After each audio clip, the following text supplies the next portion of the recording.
Hey everybody, hope you're enjoying your long weekend on this Memorial Day weekend.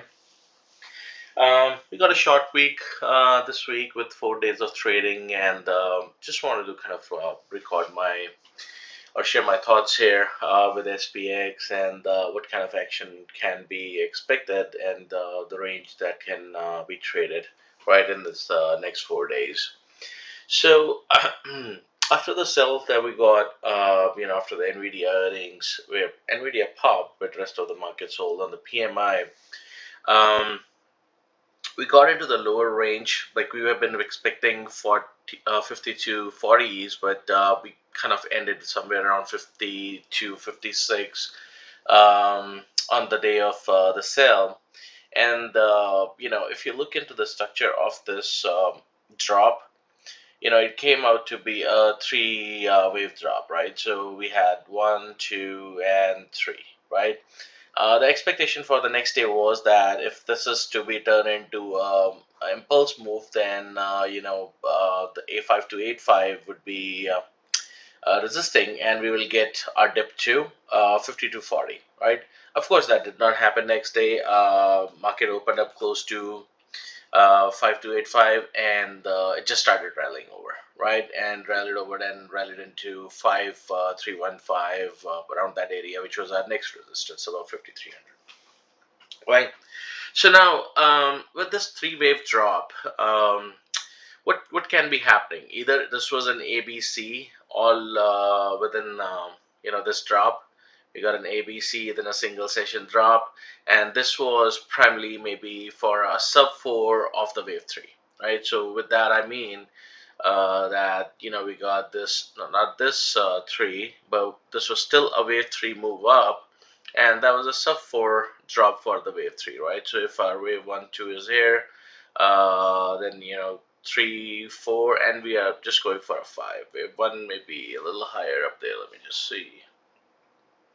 One two, one two.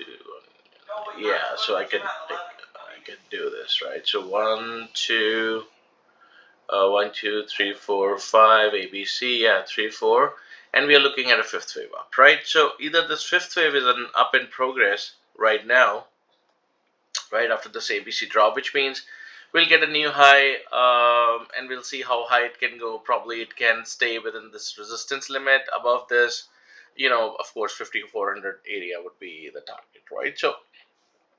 So that's one way of looking at it. The other way was that what we had before, right? That wave three had already finished, and we had this ABC as the first A leg drop, and this is going up in the B wave, and we will have a C wave drop to complete this as a four of this larger one too, right? And then the fifth wave move will come up. So when you have a three wave drop, anything like that, and there are always multiple scenarios that starts to build up, because you know we know that a three wave drop is not a motive wave, it's always a corrective wave, right?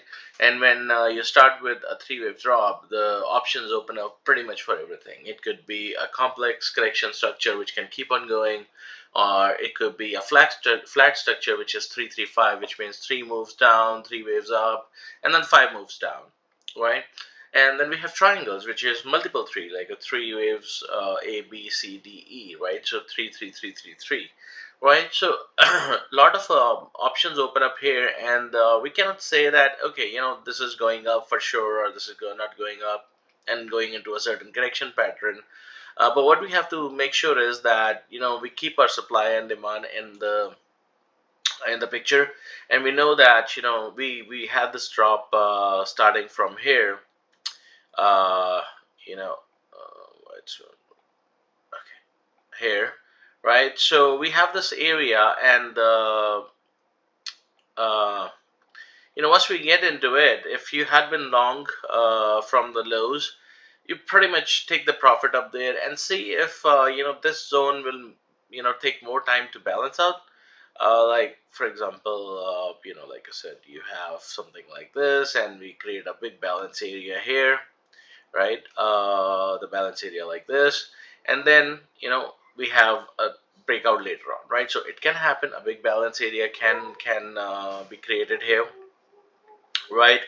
Or this was it, and we had this drop, and now we are gonna break up the previous high and go up, right? So which means we are right now probably doing a 1 2 3 4 5, which would lead to we'll have some resistance here, um, you know, and a small drop, not a major drop, coming back to maybe 5285, but then we are looking at something like this, right? So from the levels perspective, I think the importance again comes down to 5285 was important last week. It will be important this week as well. If the sell comes, it cannot break it, then we are not going to get 5240 restriction. It will be restricted here at 5285, and the bounce will be sharp for the new highs, right? And on the upper side, let's say this wave continues go a little more up, we are looking at these resistance primarily at 5325 first, right? Above that, we are looking at somewhere here in this area 5335 or 5340 or somewhere around this area for rejection. So I would, if I'm long, I'll just close my longs and see what happens post that, right? Any, like I said, and a dip, if a dip happens to 5285, that can be bought, right? My favorite scenario remains where either we get this sell from here to the lower numbers. I want to buy this 5240 area for sure.